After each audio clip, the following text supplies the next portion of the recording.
Hey everyone, 60 Grit here. And I thought I'd do a video because I get this question asked a lot. Been asked once on a review I did, and then I also been asked constantly every day. Like, I've carried the iPhone forever. I've carried a Google phone forever. Usually about half the time. But before we get started, if you could click subscribe, greatly appreciate it. I'm actually going to start giving out some prizes here in the near future. I'll be doing another video on that to let y'all know what I'm giving out. But I really want to talk about the two. And if you're an Android lover and you hate iPhone, hey, I'm going to save you the time. Just turn off the video now. Just go somewhere else because I'm actually talking about things I like. I'm going to talk about how his biggest faults are against this 15 Pro. So this is the latest generation 9 Pro XL versus the 15 Pro Max. Things I really love about Google, things I really don't like, and how this iPhone, I understand why it has over 60% of the US market, because it makes people's life easier. Is this phone smarter? I won't argue with that. Is this one more efficient? It makes my daily life easier? That's where we get into a conversation. And if you're Android, you're gonna be like, oh my gosh, iPhone, I hate iPhone. Like, there's reviews I've seen on my site already that says, oh, iPhone lover, disregard any kind of review. I'm sorry. If you are not open and willing to listen to why people like iPhone better than Android, and iPhone users aren't open to listening why Android likes it, then you're so closed-minded. You sound like some of our politicians today. And we're not gonna get into the red and blue, but right here we got red and blue. So we got blue and red. I don't want to say if you're Republican and you love Android, hey, this is red. If you're Republican and you like iPhone, maybe this one's red. But anyways, so one of the things I really like about this phone, I love the spam filter on the phone. The screen is amazing. As you can see, when you look at, like, let me unlock this one. I mean, it is a little bit brighter. The colors are deeper. It's the exactly same picture. This one is zoomed in a little bit more. So I will say the screen, better than 15 Pro, definitely goes to the iPhone. I'm sorry, I just messed that up. Goes to the Google. Screen is great. No complaints there. I love the new design. It's very iPhone-ish. A little bit thicker, a little bit taller, as you can see. Camera, of course, is different. But I do love the new feel versus the old Google design. So call and spam filter and the spam text filter is amazing. What I don't like is I have one-time password set up and clearly it doesn't do it. And if you set it up, it's supposed to delete within 24 hours. Some of those texts I don't want to go through because that's actually my phone I'm using every day. So if you say, hey, I'm an iPhone lover and I hate Android, well, this is the one I've been using for the last 4 months. Well, this is my 8 Pro. But it won't delete them. It does not consistently delete one-time passwords, even though it's checked. It should. Why, you know what? As soon as the iPhone gets a one-time password and you look at it, it automatically deletes it. So checkbox goes to iPhone on that piece.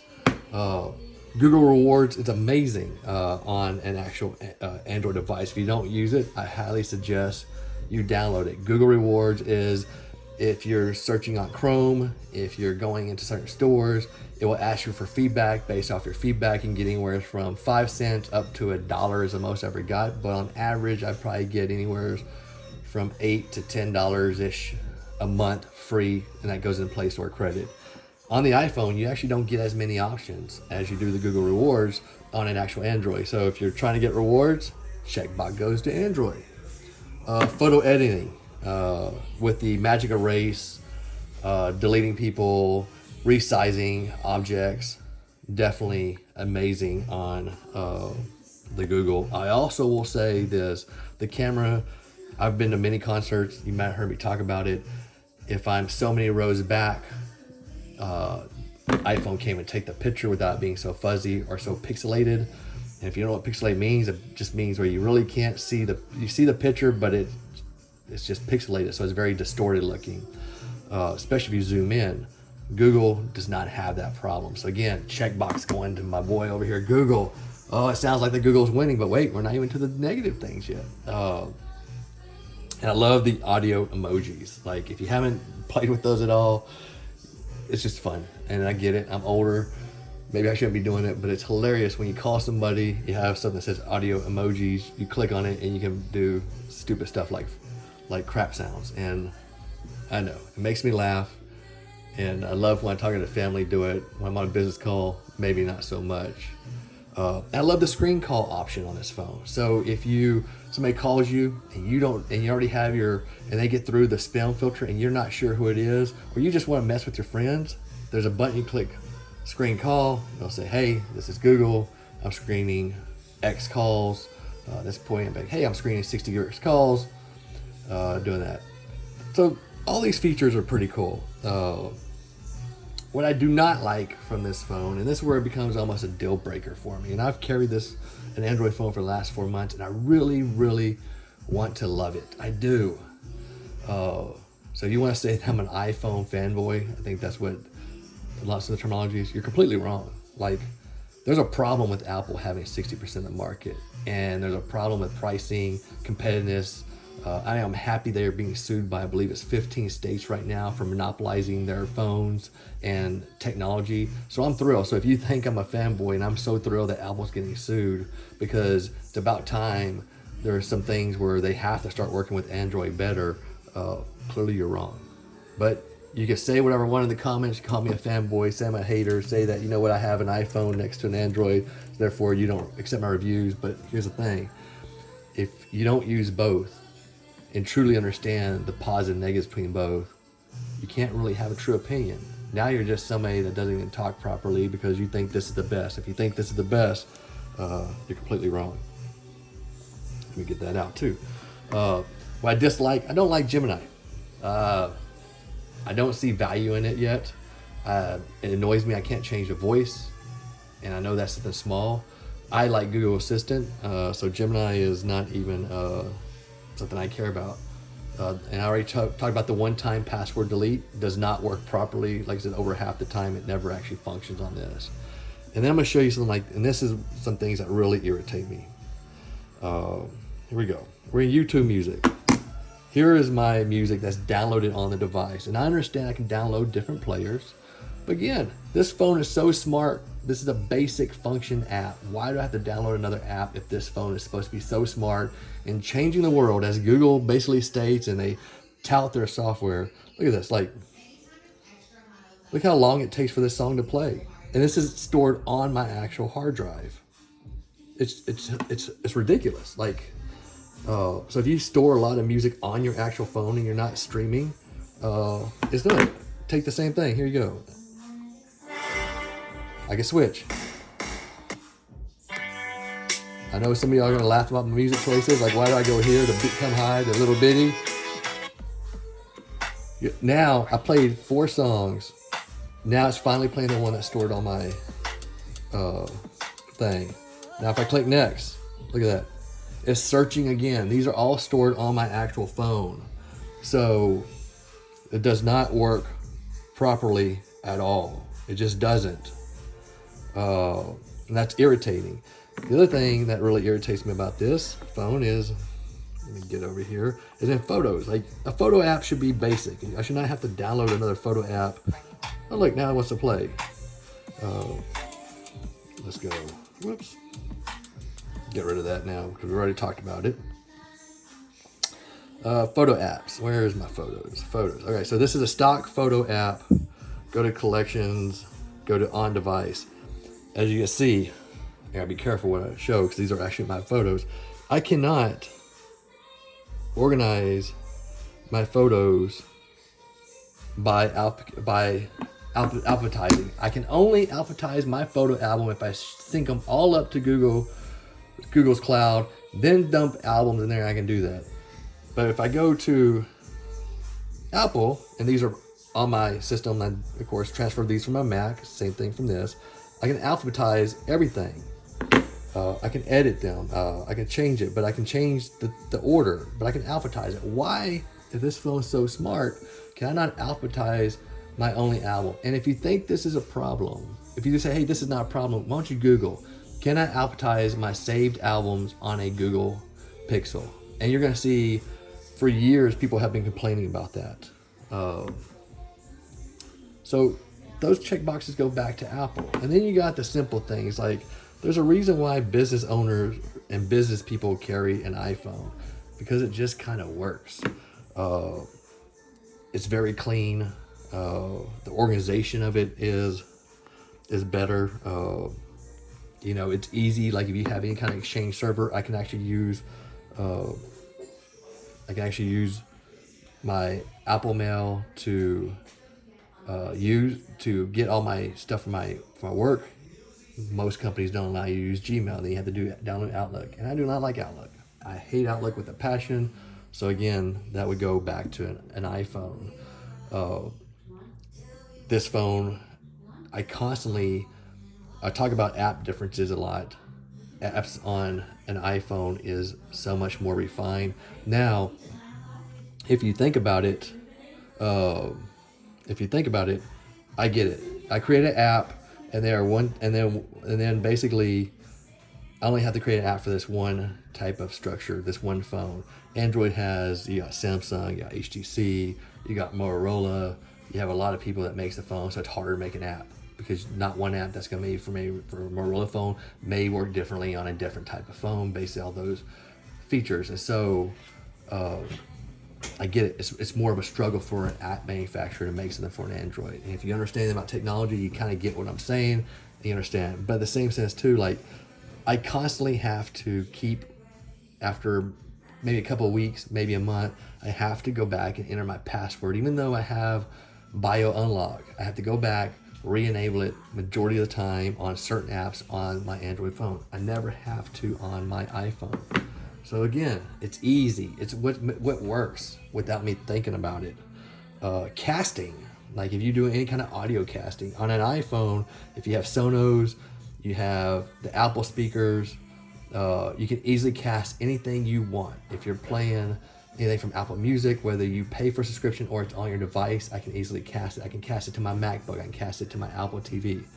Now, the Google phone, casting, I cannot cast to Google speakers unless I have a premium subscription, which means now I have to pay. I have 6,000 songs on my phone. Now I have to pay to actually cast to a Google Home speaker.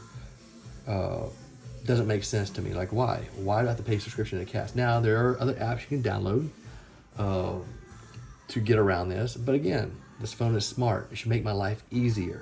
You're trying to take shares from this beast over here. They're really focused on that. You want the greatest technology right here. You want something that just works really good. And they look at the smaller things and the things that make your life more simplified. That's where iPhone wins. This is why they have 60% of the market. Now, all my Android users, if you're still out there and you're still with me, I know you disagree with a lot of things I'm saying, but it's reality. It really is. This phone can literally be the best phone on the market. But they're missing the small stuff. They're so big into rolling out things in AI or like the magic erase. Let's be honest, it doesn't work. Some photos it works really good. A lot of photos it doesn't work that good at all. So you're rolling out things that are half-baked that do add value at some point, but you're not thinking of the smaller things. What makes people's life easier? You got today people that don't even understand technology and they don't get it. And if you're one of those people and I offended you right now, I apologize. And if you are one of those people and you don't think you are, I apologize. And I'm actually saying that very, very joking. But I know people that grew up with technology that don't even understand technology. And I grew up without no technology. I grew up before Google even existed. But they don't make life simple.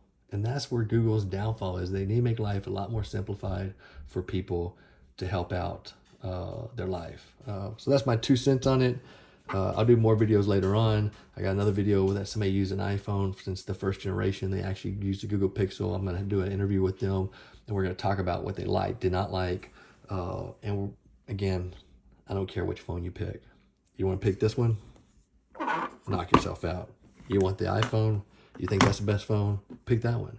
Because at the end of the day, you should pick what you want. And if you're somebody that's trying to convert somebody just for your own blindness, you're doing something wrong. Everybody should pick the phone they want. I promote the phone that you want.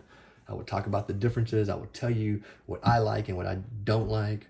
And then you make your decision what's best for you. Because at the end of the day, it's what's best for you that really matters. So yeah, so that's my 2 cents. At the end of the day, this is my clear winner, and this is my clear winner only because the simple things, work emails, I can play all my music on my device without a problem. My passwords always work, and oh my gosh, don't even get me in on the backup. Like if you do a backup on this phone, or like when I transfer from my 8 Pro to my 9 Pro, there's some things that didn't transfer over. My passwords some passwords I had to go reset everything up. iPhone, if I do a transfer from an iPhone to a new iPhone, probably 75% of what I transfer works automatically. Everything's there. My wallet's there. So if I had any kind of medical records or anything along those lines to transfer, if I have medical records on my Google Wallet, like my COVID vaccination, it won't transfer over. I have to find it, re-download it, take a QR code, and do it. So when it comes to backing up, simplifying, and doing the smaller things in life, this phone will win every time.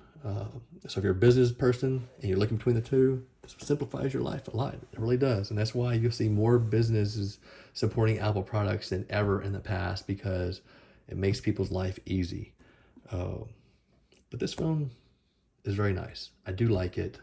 I struggle between the two technologies. I love both technologies. I am not a one way or another. It's just what makes my life actually easier on a daily basis. And by far, that would be the iPhone. Because of those few things I talked about. And that what makes my life easier, but your life may be different. I use my phone a lot. I am a heavy user.